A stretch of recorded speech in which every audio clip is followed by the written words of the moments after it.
I am a professor in the School of Architecture and Design at the University of Tasmania in Australia. I'm director of the studio of the Edge of the World in Tasmania, and I'm a visiting professor at the University of Birmingham.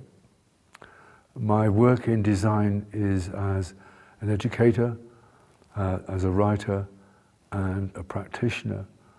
I have specialized in design philosophy and design theory and history.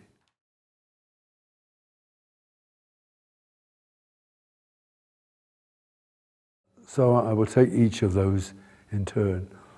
The reason why I got involved in war is because I was a soldier for 6 years. I also have worked in conflict areas. For example, I worked in East Timor for 4 years. East Timor had a 25-year war with Indonesia, and I worked in a culture post-conflict project recovering the destruction of the culture. So Indonesia attempted to destroy the culture by physically destroying all the artifacts and buildings. So that was a big design project there. I've been interested in climate change, the next issue, for many years. I was, for a time, director of an organization called the Eco Design Foundation that was specializing, amongst other things, in design for a changing climate. So I've worked on climate change projects and I've taught courses on design and climate change. The third area, history. I wrote a book in conjunction with 2 colleagues, Susan Stewart, who's in Australia, Clive Donut, who's in the School of Design at the New School in New York, and I wrote a third of the book on the question of history. And the division I made is between design history and the place of design in history. Very different. So the impact of design historically is much greater than the impact of the history of design. The example that I will illustrate this with is the Holocaust in Germany, which was examined as an event that was created by design. It was the consequence of the design of a system of extermination of Jewish people. It was a system that required the design of particular kinds of buildings. It was a system that required the design of a particular kind of technology of extermination. So all of these things came together to explain the impact of design and history. So that's a very different history from looking at design objects as they constitute the history of design.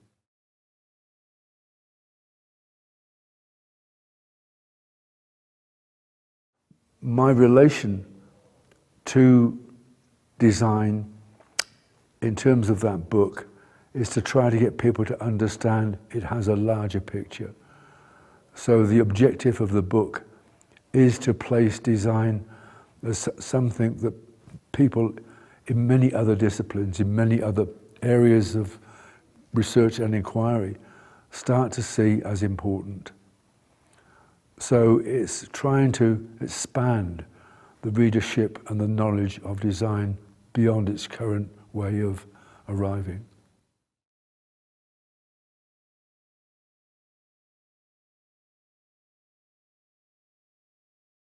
First of all, the mainstream design, as from my perspective, is a fundamental problem. It's a fundamental problem because it contributes to the global condition of unsustainability, because it is locked into the marketplace and dominantly driven towards the expansion of consumerism.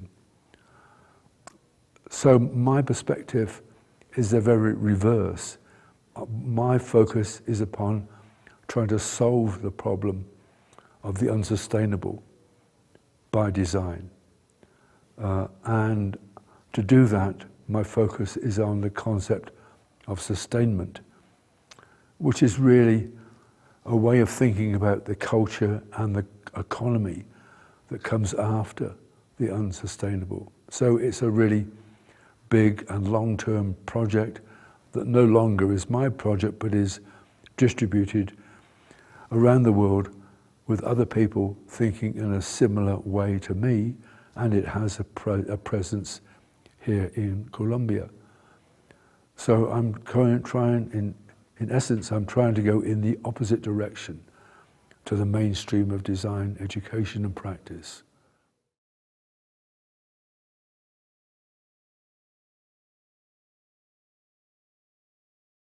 The essence of the question is really the difference between designing for the future rather than designing for the present. The difference between designing for business as usual in contrast to designing for transformation. But it requires an understanding which goes back to the issue of the unsustainable. Essentially what the unsustainable is doing is taking the future away, is destroying time. You know, we are finite beings on a finite planet, and how long we survive really turns on what it is that we do, on the impacts of our actions. So the fundamental difference of the approach of Design Futures is not just designed to bring something into existence, but to design to take responsibility for what we create does. That's summed up in the kind of phrase that design designs. What we bring into existence by design goes on having a consequence. So designing from the perspective of Design Futures is about designing to take responsibility for the consequences of what we create.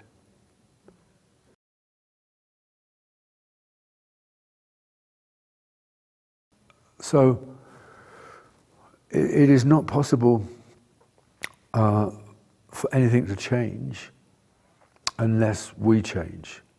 It isn't just a question of changing objects, processes and practices. It's a question of changing us and changing the way in which communities behave. So transitional design is the means by which we put in place in a community the way it is able to transform itself into something which is more sustainable. So it's approaching the transformation of the individual by transforming the condition of the collective, the community. The question is really, what is the significance of design to Latin America, to designers in the context of transformation? And that's a reasonably complicated question that really goes to the issue of the difference between the North and the South. In common with many other parts of the world, and in a critical position towards development, designers in Latin America have to break away from simply designing to try to replicate the culture and the economy of the North. Because on the one hand, it's an impossible task because there aren't the economic resources in Latin America to replicate that situation.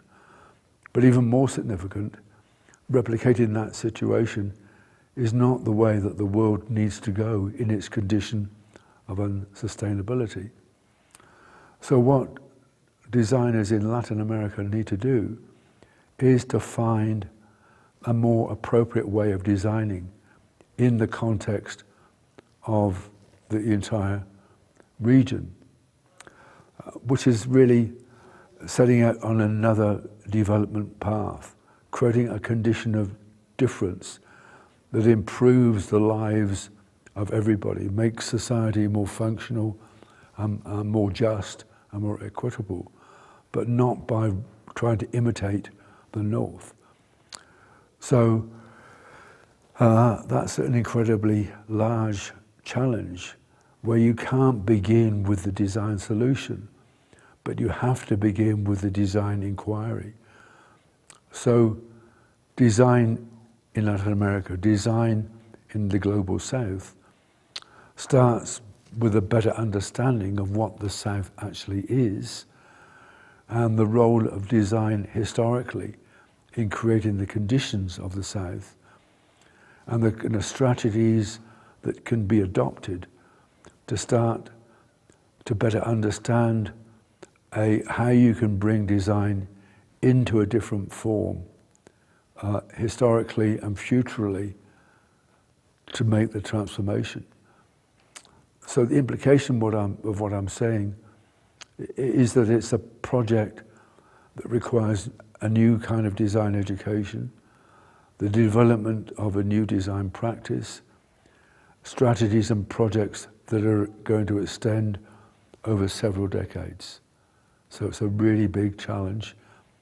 And the potential is to invert the relation between development and underdevelopment. So a condition in the world that we now exist in is one where disadvantaged can become advantage, that global leadership can come from the South, can come from Latin America towards a more sustainable planet.